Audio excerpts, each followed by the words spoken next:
So do wind farms really affect someone's health? You and I have an insatiable appetite for electricity. Come with me and we'll look at the issues relative to wind farms and the communities that they serve. This is the Windfarm Guy.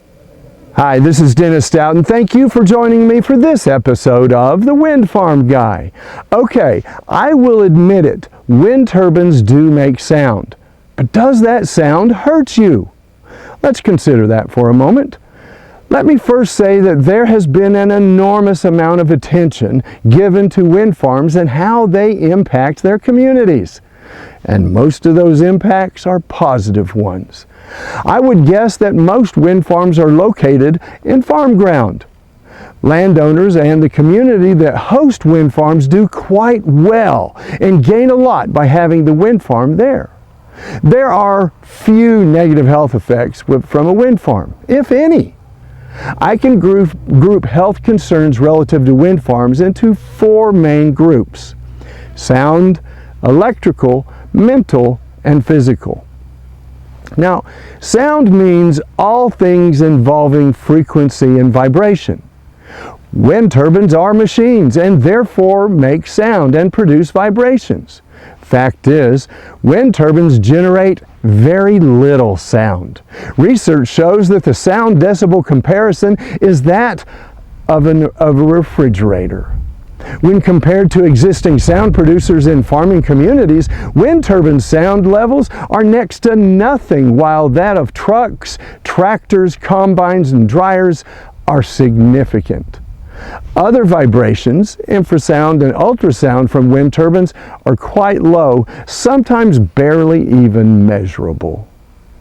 Now, electrical means all things involving electricity and include high voltage realities and EMFs. Anytime high voltage is involved, there is risk.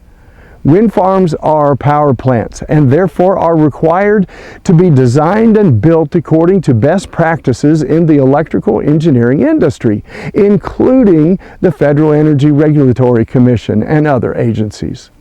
Electromagnetic fields are really a non-issue and have been discussed in previous Windfarm Guy videos. Mental means all things involving our minds and emotions.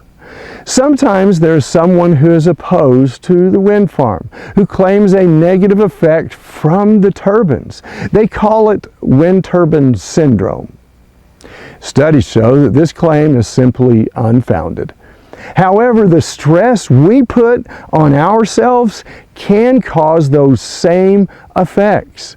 Many studies show the power our brain has on our health. Isn't that something?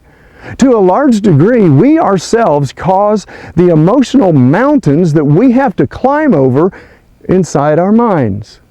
Now, I'm no doctor, but based on behavior I've seen, it appears to me that those people who suffer from this wind turbine syndrome spin themselves up so much that they exhibited those symptoms before the wind farm became operational, even before it was built. In other words, they do it to themselves with their own self-talk. The things not included in the previously mentioned three groups, I'm putting in a group called physical. Tower failures are rarities, but can happen. Engineers design the turbines and towers to last. Sometimes something happens that causes the tower to be compromised and the entire structure collapses. Usually it is something from outside the turbine that causes it. An abnormality in the soil below, an anomaly in the weather, or some other external factor like extremely high winds. The buildup of ice is another concern that the industry is focused on. We don't want anyone or anything to be injured because a chunk of ice fell on them. Fires are rare, but sometimes do happen, and wind companies work closely with the local fire departments to handle just such an occasion. If you like what we've discussed today, please click like and subscribe below. If you have thoughts or want me to address a particular topic relative to wind farms, please also leave me a comment. It doesn't matter if you are talking about politics, COVID, energy, or what. Our world has changed and continues to change. The world that my parents left me is not going to be the same world that I leave my kids. It's a fact. And the conversion of wind energy to electricity is not a new concept, but the industry is a new one. Some folks politicize wind energy, but it should not be political at all. America needs to have a strong energy strategy, be energy independent, and should do what we can to stay so. It needs to be understood that wind energy is not only clean for the environment, it's also clean for our health. So, say yes to that coming wind farm and stay healthy, my friend. This is Dennis Stout, and I'm the Windfarm Guy. Thank you for watching. Working together, we can make good energy decisions and save our planet.